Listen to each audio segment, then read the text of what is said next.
Hello everybody, DJ Train's back here again. You may have seen on Twitter, I made a post about how at some point I would love to make a video talking about, ranking the Thomas and Friends movies, and right now, I've got nothing better to do, so I thought I'd do that. Before I get into this though, I just wanted to point out a couple of things. One, these are all just my personal opinions, so my opinion may not be what the general fan consensus is. If you have a differing opinion, that's completely fine too. It's, the internet and you're allowed to have disagreements. If we didn't, it certainly wouldn't be the internet. Secondly, just as my layout tour was, this is not scripted. This is just kind of a couple of thoughts and ideas I put together and have decided to say on camera from the top of my head. So, without further ado, we're now going to rank the 1, 2, 3, 4, 5, 6, 7, 8, 9, 10, 11, 12, 13, 14, 15 Thomas specials as of right now. Holy crap, that's a lot of Thomas movies. Yeah, 15 as of right now. This is only going to be the ones I have, so Calling All Engines, Thomas and the Magic Railroad through to Big World Big Adventures. Unfortunately, I don't have Digs and Discoveries or The Royal Engine or Marvelous Machinery or any of those on DVD because for whatever stupid reason, Mattel has decided not to release those on DVD. So, let's get into it. At number 15, we have Calling All Engines. This one came out in 2005, and I probably received it on DVD probably around that time. As you can see on the little emblem at the bottom of the DVD, it's a 60th anniversary thing. Let me actually just zoom in a bit with my camera, just so it's a little more in there. Yeah, that's good. This was released in conjunction with the 60th anniversary. Clearly the 70th anniversary was a little better. But yeah, this movie is just bottom tier. It's bottom tier hit era Thomas in general. It's just the problem with Calling All Engines is there's just nothing of substance. It's the engines kind of just screwing around on the railway and fighting with each other until in the end Thomas brings them all together, which I guess could be a good story, but it's just really, really boring. Like nothing happens until like the only really good thing in the whole special is that one song at the end. Together we made it happen, or whatever it was. And while that was an enjoyable song, one song obviously can't save a movie.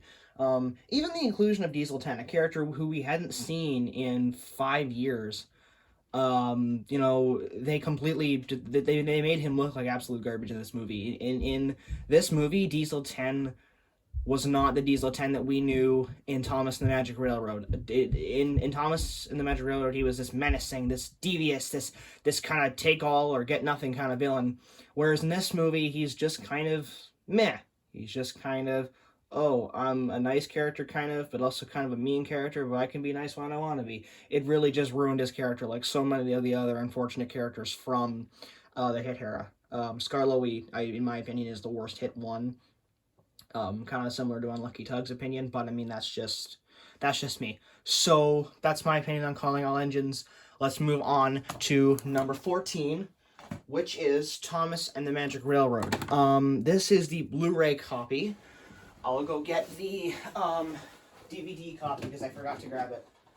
So if I can get both these in frame at the same time, get a nice little shot. Yeah, that's good right there. Okay. So I actually do have the DVD and 20th anniversary Blu-ray copies of these movies. There's no sense in beating around the bush. This is probably one of the worst Thomas media out there. One of the worst pieces of Thomas media out there. If it weren't for Calling All Engines being so bland, I would probably put this at the bottom. This is one of those cases of where a childhood a piece of children's media, TV show, book, whatever, was made into a movie and it was completely screwed over in production. And a lot of fans actually say, it would have been better, or there would have been some elements that were better if the director's cut was released. But if you ask me, I don't see it. I don't see it that way, because on the Blu-ray they released all the deleted scenes and all the extra bits. All those scenes are really, really boring. P.T. Boomer was like the only enjoyable part, and they didn't really explain his backstory that well in the deleted scenes, so it really didn't make a whole lot of sense. The deleted scenes, while it's neat to think about them being in the movie, the deleted scenes inclusion would have just bogged down the story even more, and I think it would have been even worse. If you ask me, Magic Railroad's main problem was it just strayed away from what made Thomas good. You know, adventures with good morals and interesting characters set in realistic scenarios. With the only unrealistic thing, obviously, being that they had faces. The trains have faces. But yeah, I don't really have any grievances with the acting. I think Peter Fonda and Alec Baldwin are pretty on par for their characters. Mara Wilson is a little kind of bland, but I mean, she was 12, she was just getting out of acting, and the movie wasn't really like the greatest thing ever, so I mean, you can't blame her, and if you watch the deleted scenes, you will see that she did enjoy it to some extent. So, with that out of the way, I will move these, and we will get on to number 13. I just knocked over my tree back there. That's not good, I better fix that. Okay, number 13. Misty Island Rescue. Yeah, I bet a lot of you thought this would be higher. No, that was an awful joke. No. Misty Island Rescue, I actually have a hard time putting low on the list. I mean, it wasn't that hard because I knew it was awful, and it was super easy to put it there because most fans do put it low on their lists. But see, for me, Misty Island Rescue, when I was like, I don't know, like I was really young when it came out, Misty Island Rescue, I adored. Like, when it came out, I was so excited. I was over the moon about it. I was like, heck yeah, let's do this. Like, I watched it almost every day. I was super pumped. I loved it. It was so neat seeing Thomas in this mysterious new world with these mysterious new characters. And it was just neat to see it. And that kind of brings me into my next point, which is the concept. I think in concept, Misty Island Rescue is... like, it's a good idea, and the unfortunate part is that all the Sharon Miller tropes just bogged down that idea. And that's unfortunately a running theme with some of her movies, is that her writing tropes really bogged down some of her ideas. Because, I mean, with this movie, you know, this was probably one of the first times we really saw Thomas in a new foreign place that was completely different to Sodor. And it all looked exciting, but Sharon Miller's writing with the rhyming and kind of just the overall stupidity of certain things, it just really, really ruined the movie. And I think if they had made Misty Island a little more realistic and explained it a bit more, and if they had just changed the dialogue up a bit, I think, and made some of the characters, you know, a little more interesting and a little less annoying. I think it's universal that every fan hates the "that's right" line. I think it's the only line Ferdinand has. It's the only line he has. I think if that was changed, the movie would have been overall so much better. Just so much better. But yeah, so with that out of the way, we will move on to 13, number 12, which I'm sure all of you have probably guessed is Day of the Diesels. If you ask me, Day of the Diesels and Misty Island are kind of interchangeable, although I think most Thomas fans and me will put Day of the Diesels slightly above Misty Island for a few reasons. Number one, this was the third appearance of Diesel 10 overall, second in the show, and the first in CGI, which was a huge step for the CGI era, if you ask me, bringing back this amazing bad guy that we only ever seen a little bit of. And I really respect the writing team for not oversaturating him afterwards, both in the Sharon Miller and Brenner eras. Day of the Diesels was good in terms of its premise. Again, it's very much like Misty Island, where the premise is the best part, and then the rest of it that kind of goes on top of the premise and puts the premise together is just really, really dumb. Like, the idea that Diesel 10 finds an engine who has become disillusioned with his friends, Percy in this case, and manipulates him and twists him to the point of where Diesel 10 can then use him to take over and get whatever he wants because he feels neglected by Sir Topham Hatt is a really interesting story and a really intriguing story. However, the way they put it together is just really, really stupid. Like, Percy takes one look at Thomas hanging out with Belle and Flynn and freaks out. And Diesel 10, while pretty good in my opinion in this movie, he doesn't have that same kind of crunch and that same sort of like, I'm evil, I'm going to just destroy everything that he did in Magic Railroad. Like, when Sir Topham Hatt showed up, he just completely quivers. Like, I would understand saying the stuff about Sir Topham Hatt and then still having Diesel 10 be evil, but then when Sir Topham Hatt shows up and he's just completely whimpering and cowering, it makes no sense to me. Diesel 10 would not cower in front of Sir Topham Hatt. If anything, he would have picked him up and thrown him at the brick wall. But yeah. And then the other thing that this is just a pet peeve of mine that I've noticed over the years, and I may or may not put a picture of it in the video itself, but in the movie, Percy goes to the Diesel Works because he was delivering a fire hose to the rescue center. And there's a turnoff. One track goes to the rescue center, one goes to the Diesel Works. However, what's hilarious is that the rescue center, at least like the Sam Wilkinson map isn't that good, but it still kind of represents it in my kind of own headcanon. The search and rescue center is like a couple of miles away from the turnoff for Edward's branch line. The Diesel Works is in Vickerstown, which is all the way on the other side of the island. Like, you're telling me there was a turnoff for these two? Like, it just makes no sense to me. Now, again, this could be a screw-up on behalf of Sam Wilkinson, and it may have been intended like this by Sharon Miller, but just in the context of today, I just find that hilarious. In terms of characters, like new characters, Dave the Diesels is fine. Den and Dart aren't that annoying. If anything, they're kind of funny. Although the joke does get repetitive after a while, just like the "that's right" thing. It was nice seeing characters like Salty and Mavis brought into this, considering this is the token Diesel movie, I should say. Trying to think. Belle and Flynn are kind of boring, honestly. Like, Belle is the worst character design. Why would they have water cannons on top of her tanks? But I'm not going to go into that because every fan has complained about that, and it'd just be beating around the bush again. I really like how Paxton and Sydney were expanded upon, both in Blue Mountain Mystery and the Brenner era.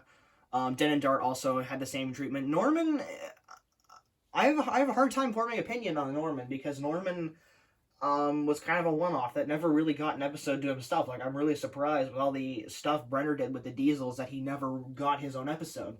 And there's a lot of stuff you could do with him. Like, you could even bring back Dennis at some point, do a kind of a family piece with him and Dennis. But I mean, it's a character that was never expanded upon, so I can't really, delve into it. So other than that, yeah, Day of the Diesels, for me, is, it's not that good, but it's kind of interchangeable with Misty Island Rescue. So, let's move on to number number 11. Yeah, number 11. I'm horrible at this. Sorry. Number 11. The Great Discovery.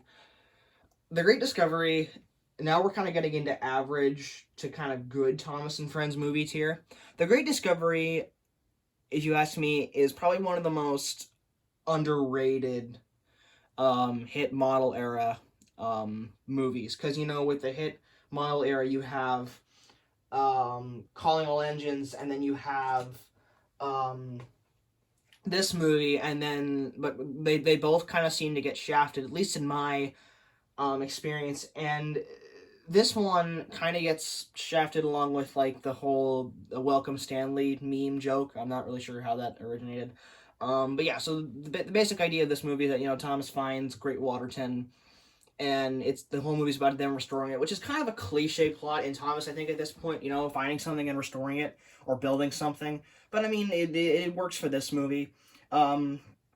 Story-wise, I think this is actually a pretty good step for the hit era, because at this point Thomas doesn't like the new character and Thomas is being shifted off to the side kind of thing. That story, like the whole Thomas getting shifted off to the side, that hadn't been seen before. It wasn't really until Lost Treasure and kind of The Great Race and parts of Hero of the Rails and Blue Mountain Mystery, some parts of Big World Big Adventures. It wasn't until those later that it really got kind of pushed a lot more. So here it works okay. The action, while a tad unrealistic, is still super fun to watch as as a person who's not a kid anymore. It's nice to the action is good. That's all I'm trying to say with this. The action's good. In terms of new characters, I think they went in a good direction with only having one new character. I mean, obviously with the model series, they couldn't do a lot with new characters because real life models are really like they're a lot more expensive to produce compared to CGI models. So I mean, in terms of both like logistically and financially, having one new character made sense. Stanley, I think, is a character that I wish he got expanded upon because I think Stanley is a good concept for a character. Character that is almost a constant foil for Thomas. Not in terms of like constantly making him mad, like beating him and stuff, but like just kind of showing Thomas up and being the better engine throughout the movie. So I think that works, but they never really gave Stanley any sort of redemptive or continuative storylines in the Hit era, obviously because it was the Hit era. So I wish Stanley was expanded upon. As far as the modeling and stuff in this movie goes, having the pack back, that was awesome. Great water tinting, great modeling, great sets. The music, I love the music in this movie. The music is great. I think my biggest problem with this movie, my two good biggest problems would have to be that it kind of has some of the Hit era tropes in it. It's a little bland and some of the characters aren't expanded upon right. But my other big thing is Pierce Brosnan. Now, I know I'm going to get a lot of hate for this, but I don't like Pierce Brosnan that much as a narrator, as a Thomas narrator. I think he does his job well, and I think if they just did something like where he read Railway Series stories on the internet or something, I think that would have been fine. But in this, he kind of talks in the same way throughout the movie, and it doesn't really it just doesn't gel well with me. And not to bash Michael Angelis or anything, but Angelis, when he got later on in Thomas, I want specifically like seasons 7 to 12 kind of thing, he would kind of talk in the same tone the whole thing of the episode. And it was really hard to listen to, I found out. And Pierce Brosnan, while, I think his voice suits Thomas, his mannerisms and his tone of voice and stuff, it doesn't really match at times. However, not a horrible special by any means. I still love it. I'll probably rewatch it at some point now that I've been talking about it. So yeah, that's a great special. Yeah, so that was number 11. So now we're on to 1, 2, 3. So now we're on to number 10. Number 10, Hero of the Rails. This is, in my opinion, a very, very underrated Thomas movie. I think in the past couple of years, people have started to come back to it and say, oh yeah, this wasn't that bad. But in my opinion, it's still very underrated, so that's what I'm going to say. It's very underrated. This movie, I think, gets, I think gets a lot of crap because, A, it's part of the Sharon Miller era. There's that, but I think it's also because, it was the first of a lot of things. A lot of fans, I don't think, were into it first. It was the first full CGI Thomas thing, and it wasn't even like an episode or a season. It was a full-length movie. There was the trains all had their, or sorry, not trains. The locomotives they all had their own voices. The narrator was prevalent, but not as much. It was a lot of it was the combination of a lot of things I think a lot of Thomas fans weren't really into. And with the era, and that's why it's kind of looked down upon. But I've rewatched it. I rewatched it like a year or so ago, I think. Now I haven't watched it for a while. It just goes to show how much I keep up on my knowledge of these things. But I rewatched it and I realized this movie really isn't that bad in contrast to the rest of the Sharon Miller era and even the Hit era for that matter. Like I made a tweet about it a little while ago. I said, Hero of the Rails is an underrated Thomas special because it is, it's nothing great, but it's got really good story, which I think the story of, Thomas finding Hero and, having to restore him, that's a very Thomas thing I think that Thomas would do. The emotion was good, the final goodbye to Hero, that really hits you at the end of the movie after spending all this time with this character, learning about him, knowing his backstory, learning the pain and fear that he goes through, seeing him finally get his restoration, his goodbye. That's super awesome to watch. And overall, just like the good music and the happy feeling, it all just kind of strings together nicely with Hero of the Rails. again, it's nothing amazing by today's standards. I mean, The Adventure Begins and Sodor's Legend of the Lost Treasure, I think, is proof of that. However, I think that this is a really good piece of Thomas media, that if you are just new to Thomas, or you haven't checked it, or you haven't watched the Sharon Miller era in a while, this is definitely something I recommend you watch, because everything in this movie kind of just fits, you know? Like, the characters are great, the story is really is engaging, the music is good, like I've already gone on about, you know, it all just fits, and that's honestly like my final opinion. It all just fits. So, now I guess we can move on from that to the number. Let me move this turntable. It's getting on my. There's number 9 movie. Da da da da. The one that I think turned most Thomas fans off to Thomas. This movie I put above Hero of the Rails and you know, those last couple ones. I don't put it as the worst one, because if you ask me, it kind of falls into the same flaws and stuff as Misty Island and Day of the Diesels. The concept is good, but the way it works out isn't, you know? And I think when it and I think it does a couple of things a little bit better than Hero of the Rails, and I'll get to that in a second. So here's essentially why. Big World Big Adventures, I think the concept of bringing Thomas around the world to all these different countries is such a neat thing. You know, Thomas always said he wanted to see the world, whether you take that as a, you know, him wanting to see the island or seeing the actual world. It's a neat thing to think about, and I think taking Thomas to all these countries, learning about these cultures, seeing these different railways, I think that'd be a neat thing to see, especially if he has, you know, new characters who are of those cultures and places to go with him. The unfortunate thing with this is the fact that it was executed at a time when Mattel was drastically trying to change Thomas, but also it was very, very like it was executed just horribly. There wasn't really a point to Thomas going around the world in the movie, and it's a part of the plot I still struggle with. Like, the idea is that Thomas is trying to follow Ace around the world. Well, he's following him, okay, so why is he picking up all these extra jobs and stuff as he goes along? Doesn't really make a whole lot of sense. And Nia in the movie isn't that annoying, and she isn't that annoying in the show, but like in terms of the marketing for it, it's not that bad in the movie, and the pushing of her being Kenny in the movie, it's not that bad. Ace, I think, is a great, like, Ace I think has a great design, and I think he serves as a good kind of like conscience for Thomas, and that's how I kind of see the trio of Thomas, Nia, and Ace. As Thomas goes on this journey, you have Nia kind of like the good side of Thomas, and Ace the bad side of Thomas, and they kind of conflict with Thomas, and Ace kind of serves as that great kind of jumping off point for the kind of down part of the movie, the part where Thomas is searching for Nia. So, like, the characters aren't horrendous.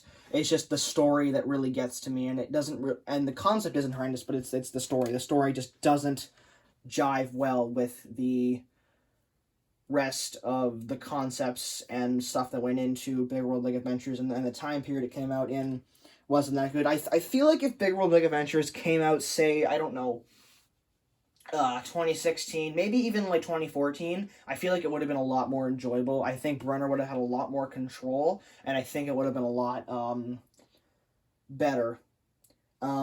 As far as why I place this above Hero of the Rails, with most of the other Thomas specials, they're only about an hour long, and in my opinion, it's kind of hard with some of them to find a first, second, and third act, whereas with this one, you can very clearly define those, and this one feels a lot more like a cinematic movie kind of thing. Like, not as much as the next ones I'm going to go through, but, like, this one just kind of, it has that very movie-type feel, you know? Like, you have that first act where the inciting incident and Thomas, you know, going with Ace, and then you have the kind of adventure part around the world, but then you get to that part in America where Thomas and Nia finally, you know, separate, and Thomas feels horrible about it, and he goes on this quest across the Pacific to find Nia. That's, like, one of my, like, that's one of the things I recognize in the movie the most, is that kind of part of the movie where the characters are apart, and the movie's at its lowest point. And so,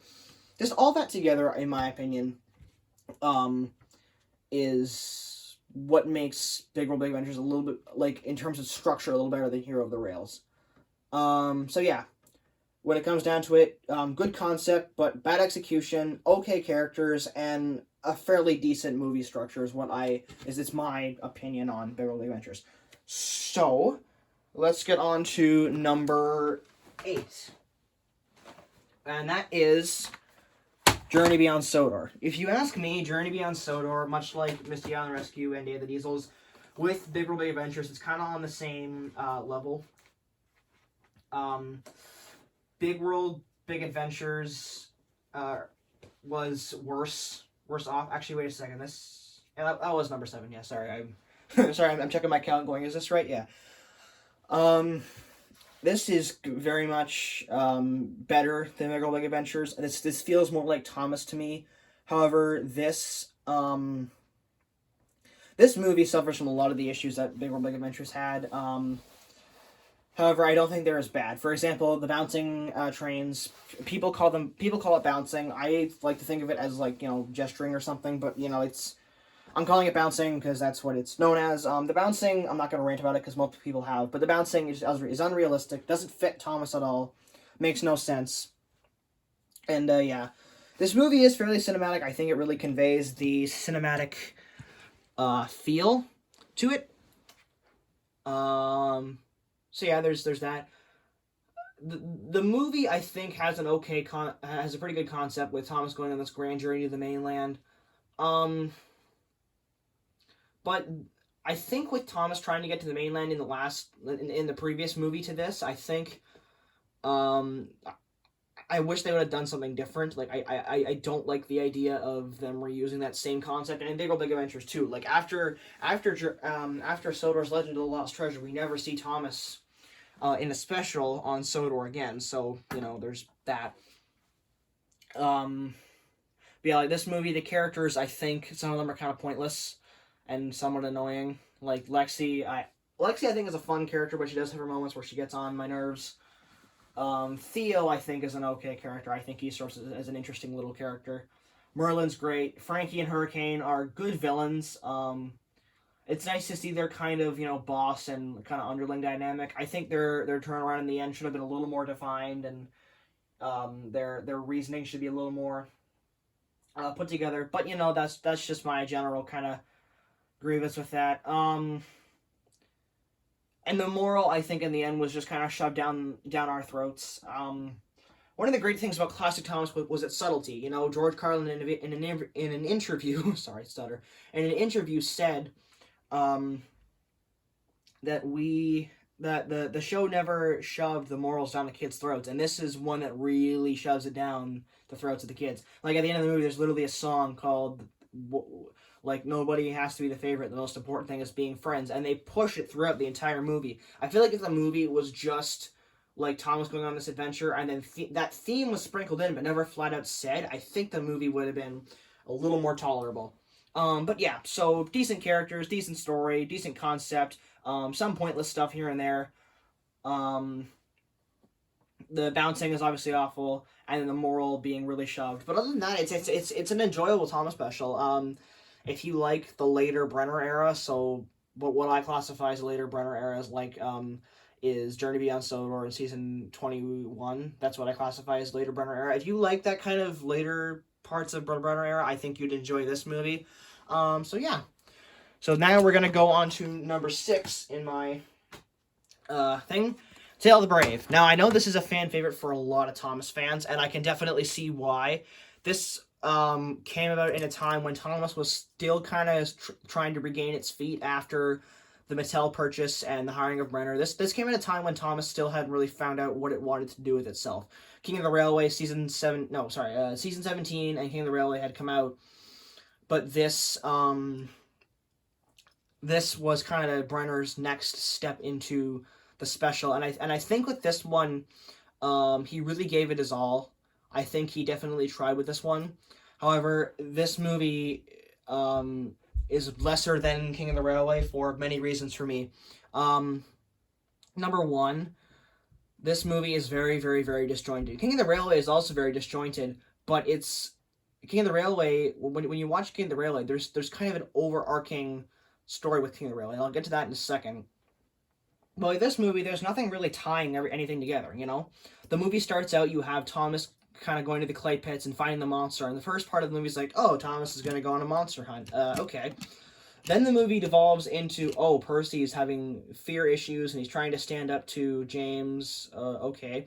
Then the final act of the movie is Percy, Thomas, and James going on this crazy chase across Sodor, first to stop Percy from leaving, then to save James, and then Percy. Pardon me. And it's like, okay, what are you doing? Like, pick one, please. And it's just overall very disjointed. And I wouldn't call any of the characters or, you know, story decisions necessarily bad. It's just very, very disjointed. Like, this feels like 3 separate episodes of a Railway series book, if that's how you look at it. This is, yeah. It's just one of those. So, yeah. That's that. So next we'll go on to King of the Railway.